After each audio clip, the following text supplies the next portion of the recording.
ఉన్నటువంటి పల్నాడు కాదు ఇది. అభివృద్ధి చెందిన పల్నాడు, అభివృద్ధి చెందుతున్న పల్నాడు.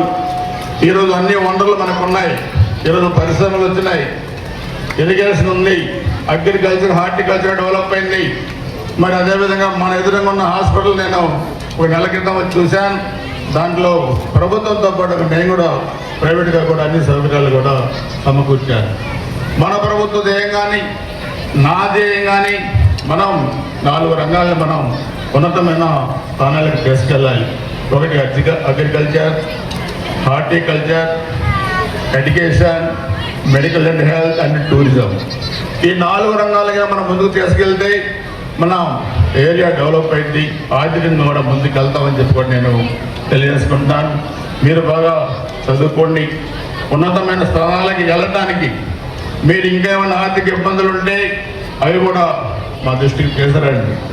శ్రీనగర్లో మన పక్కన ఉన్న శ్రీనగర్లో ఒక దళిత కుర్రాడు మరి ఎంబీబీఎస్ సీట్ ఫ్రీగా వస్తాయి.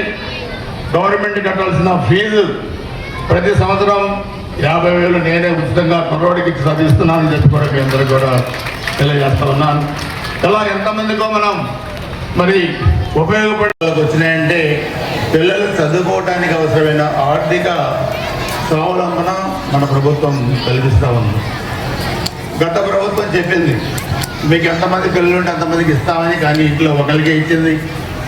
ఈ ప్రభుత్వం ఇంట్లో ఎంతమంది పిల్లలు చదువుకుంటే ఎన్నికలకు ముందు ఇచ్చిన హామీల మేరకి 4గురున్నా, 5గురున్నా, 6గురున్నా అందరి పిల్లలకి తల్లికి వందనం కింద డబ్బులు జమ చేసింది ఈ ప్రభుత్వం అని చెప్పి కూడా మీ అందరూ కూడా తెలియజేస్తూ ఉన్నా.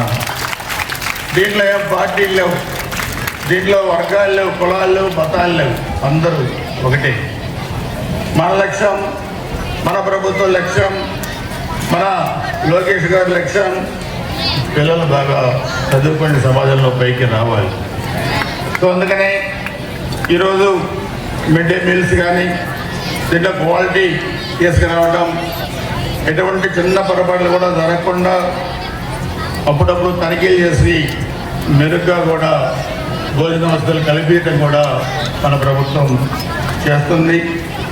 ముఖ్యంగా ఇక్కడ మనం చూస్తే ఈ స్కూల్లో కూడా ఇప్పుడు మాస్టర్ గారు చెప్పినట్లుగా